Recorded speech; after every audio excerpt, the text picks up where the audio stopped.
Hello everyone, welcome to my YouTube channel that is क्यारियम science. आज का हमारा टॉपिक है प्लांट किंगडम। ये हमारी क्लास 11 बायोलॉजी का थर्ड चैप्टर है एनसीईआरटी का। ठीक है, तो बिना टाइम को वेस्ट करे हम अपने आज के टॉपिक को स्टार्ट करते हैं और हम NCERT reading line by line करेंगे विद एक्सप्लेनेशन, डायग्राम एक्सप्लेनेशन। और ये जो है टॉपिक वाइज हमारी वीडियोस अपलोड होंगी, तो आपको इसकी प्लेलिस्ट हमारे चैनल पे बनी हुई मिल जाएगी प्लांट किंगडम के नाम से। तो बिना टाइम को वेस्ट करें हम अपने आज के टॉपिक को स्टार्ट करते हैं।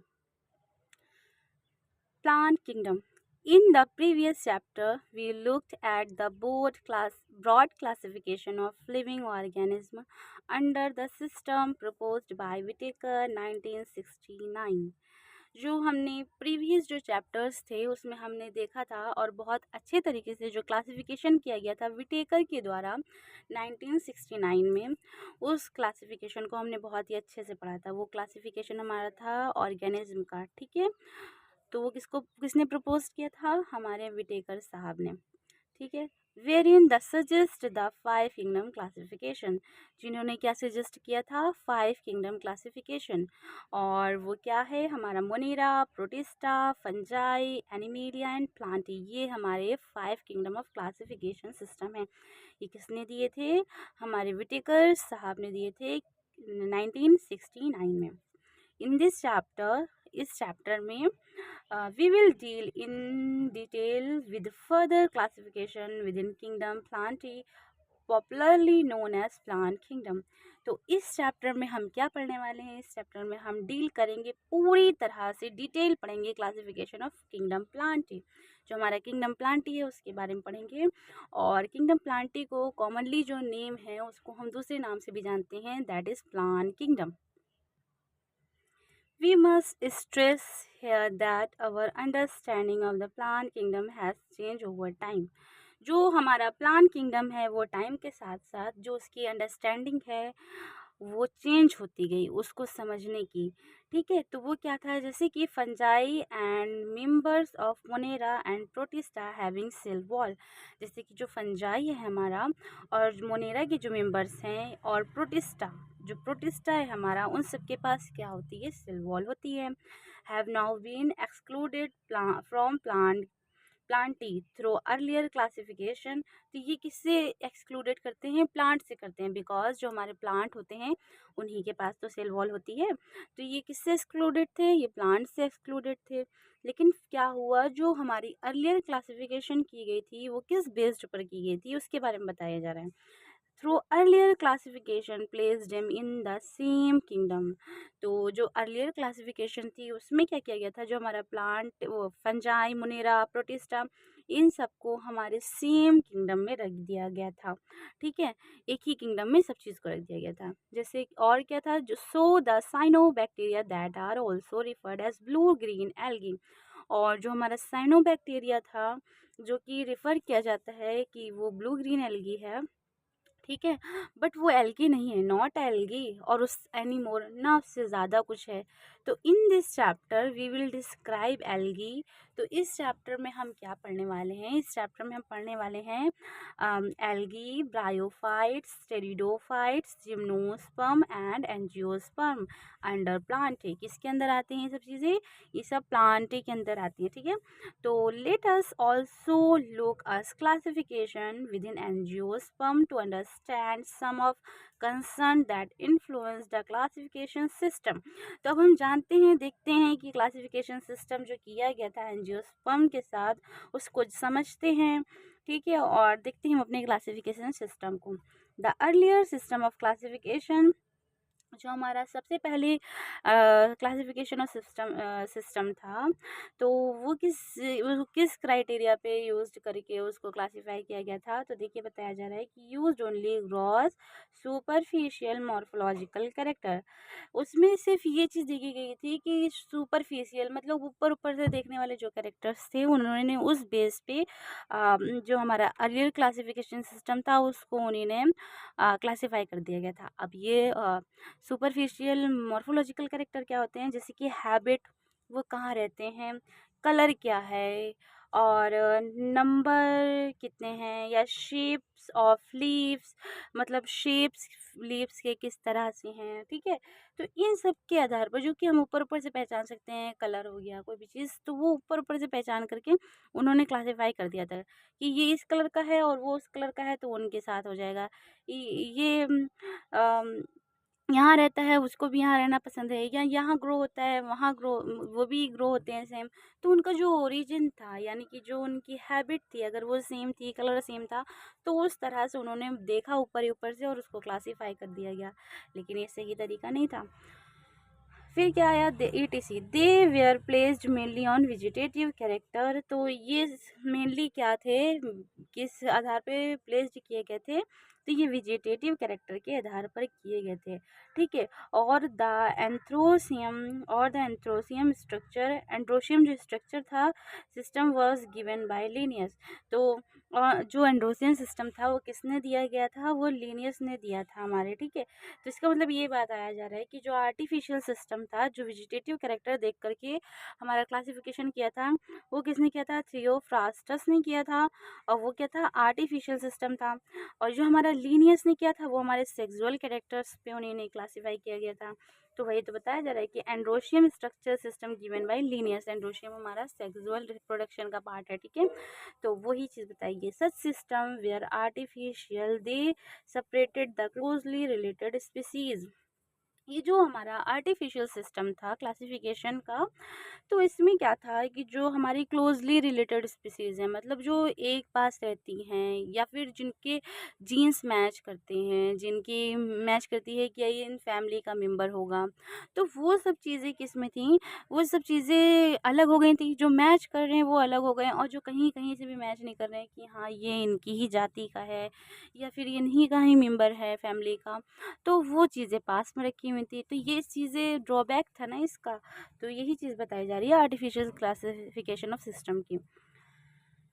फिर बताया गया था कि the artificial system give equal weightage to vegetative and sexual characteristics. तो आर्टिफिशियल सिस्टम जो था उन्होंने क्या किया था कि इक्वल वेटेज दे दिया था। अब इक्वल वेटेज उन्होंने वेजिटेटिव कैरेक्टर्स को भी दे दिया और सेक्सुअल कैरेक्टर्स को भी दे दिया, लेकिन जो कि गलत था। किस लिए गलत था, क्योंकि वेजिटेटिव कैरेक्टर्स तो बाहर से अफेक्ट हो जाते हैं, इन्वायरमेंट से हैं।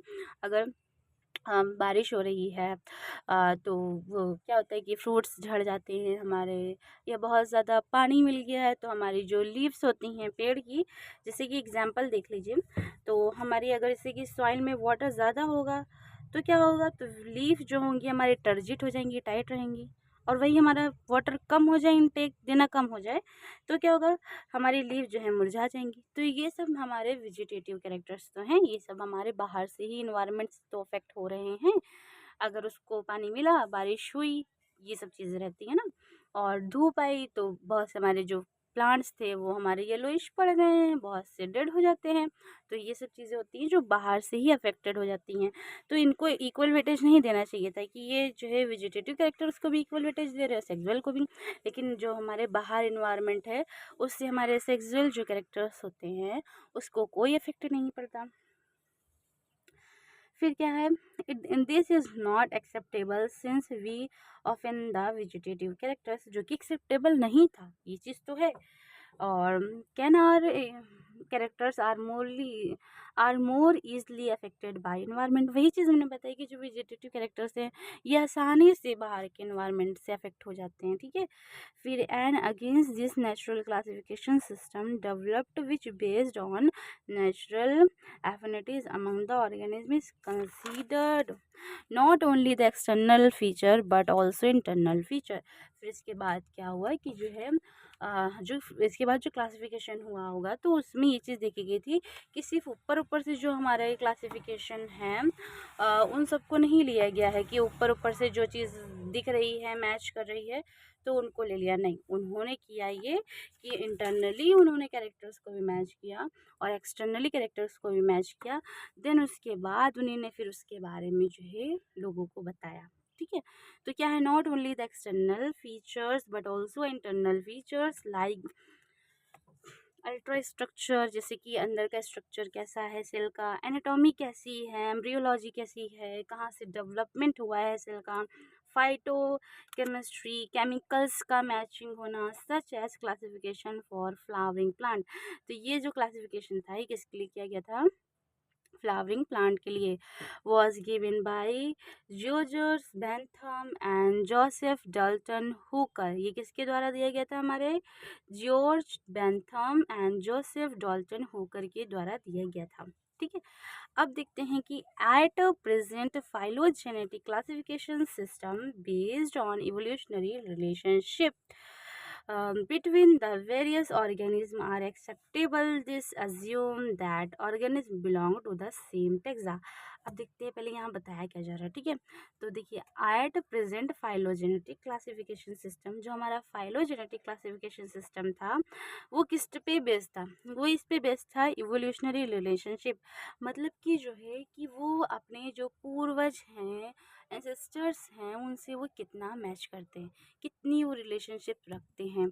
कैरेक्टर मैच हो रहे हैं या कैरेक्टर नहीं मैच हो रहे हैं, किस जीन से, किस जीनस से, किस स्पीसीज से, किस ऑर्डर, किस फैमिली से वो बिलोंग कर रहे हैं। तो ये सब चीज़ें उन्होंने इवोल्यूशनरी रिलेशनशिप में देखी। ठीक है, और उसी के बेस्ड पर फाइलोजेनेटिक क्लासिफिकेशन सिस्टम रखा गया था, जो कि क्या था? Organism are acceptable. तो ये क्या था? ये एक्सेप्टेबल था with the assume that organism belong to the same taxa. पर ये चीज़ कही जाती थी कि जो है जो ऑर्गेनिज्म हैं वो बिलोंग करते हैं सेम टेक्सा से, हैव अ कॉमन एंसेस्टर्स। तो ये बात तो सही है। इसमें ये बात थी कि जो ऑर्गेनिज्म है वो बिलोंग करते हैं सेम टेक्सा से। अब टेक्सा क्या होता है? जैसे कि एक टेक्सा है, तो टेक्सा हमारा मान लेते हैं एक जीनस है, तो जीनस के अंदर हमारे बहुत सारी अलग अलग तरह की स्पीसीज आती हैं, लेकिन उन स्पीसीज में कुछ तो कॉमन कैरेक्टर होगा जो उनको एक जीनस में रख रहा है, वरना तो उनको अलग अलग जीनस में रखना चाहिए था। तो यही चीज़ बताई गई यहाँ पे कि टेक्सा, जो सेम टेक्सा है हमारा, एक ही टेक्सा है, उसके अंदर common same taxa have common ancestors. तो उसका कॉमन एंसेस्टर्स हो गए, जैसे ये हमारी स्पीसीज हो गई तो इसका कॉमन एंसेस्टर तो है, हमारा जीनस होगा वो कोई। ठीक है, तो we now use information from many other sources to be help resolve difficulty in classification. फिर क्या हुआ कि बहुत सारे इंफॉर्मेशन को कलेक्ट किया गया, रिसोर्सेज को देखा गया। ठीक है, जिससे जो है जो क्लासिफिकेशन में डिफ़िकल्टीज हो रही थी उसको रिसॉल्व किया गया। तो उसमें क्या हुआ? These become more important, there is no supporting fossil evidence, जो कि बहुत ही क्या करता था, इम्पॉर्टेंट था, और नो, बट वो सपोर्ट नहीं कर रहा था हमारे फॉसिल एविडेंस को। अगर जो है फॉसिल एविडेंस को नहीं सपोर्ट कर रहा है, मतलब एंसेस्टर का पता नहीं चल पा रहा है कि वो एंसेस्टर उनका है कि नहीं, तब हम क्या करेंगे? अगर हमें कोई फॉसिल एविडेंस ही नहीं मिला, ये सब हम कैसे देखेंगे? जैसे कि हमें कहीं खदान में, पहाड़ों के बीच कोई हमें किसी भी स्पेसिमेन मिल गया है, किसी भी एनिमल या प्लांट का, प्लांट की बात हो रही, प्लांट किंगडम में तो प्लांट की बात करेंगे, तो वो प्लांट का मिल गया, तो उससे फिर क्या होगा? हम उसको देखेंगे कि हाँ फाइलोजेनेटिक रिलेशनशिप रख रहा है कि नहीं, कुछ इवोल्यूशनरी रिलेशनशिप है कि नहीं। बट अगर उसके अंदर हमें कोई फॉसिल मिलेगा ही नहीं तो हम कैसे पहचानेंगे? तो उसके लिए फिर हमें देखा जाता है कि इफ़ नो फॉसिल एविडेंस, अगर हमें फॉसिल में कोई एविडेंस नहीं मिल रहा है, देन हम उसके बाद चेक करेंगे उसका anatomical nature, embryological nature, development कैसे हुआ, और जेनेटिक मैचिंग करेंगे कि वो किससे मैच कर रहा है। ठीक है, फिर क्या था? इसीलिए हमारा फिर आया, उसके बाद एक आया हमारा न्यूमेरिकल टेक्सोनॉमी। न्यूमेरिकल टेक्सोनॉमी में क्या होता है कि which is now easily carried out using computer is based on all observable character. इसमें क्या होता है कि जो न्यूमेरिकल टेक्सोनॉमी होती है ये टोटली बेस्ड होती है हमारे कंप्यूटर पे। कंप्यूटर में क्या होता है कि हम किसी भी जो है एक कैरेक्टर को कोड दे देते हैं। जैसे मान लेते हैं कि न्यूमेरिकल टेक्सोनॉमी में हमें कोई प्लांट मिला, एक हमें ए प्लांट मिला, एक हमें बी प्लांट मिला। अब हमने इसकी रूट ली, इसकी रूट ली, तो हमने दोनों की रूट ले ली। ठीक है, तो अब हमने दोनों की रूट में देखा कि जो है एक करेक्टर को हमने R1 नाम दे दिया, दूसरे करेक्टर को हमने R2 नाम दे दिया, तीसरे करेक्टर को हमने R3 नाम दे दिया। अगर इसके R1 कैरेक्टर इसके R1 कैरेक्टर से मैच कर रहे हैं, इसके R2 कैरेक्टर इसके R2 कैरेक्टर से मैच कर रहे हैं, इसके R3 कैरेक्टर इसके R3 कैरेक्टर से मैच कर रहे हैं, तो फिर ये पॉसिबल है कि इनके जो एंसेस्टर होंगे वो सेम होंगे, तभी तो चीज़ें मैच हो रही हैं। यही चीज़ थी और इसीलिए न्यूमेरिकल टेक्सोनॉमी की गई थी, ठीक है।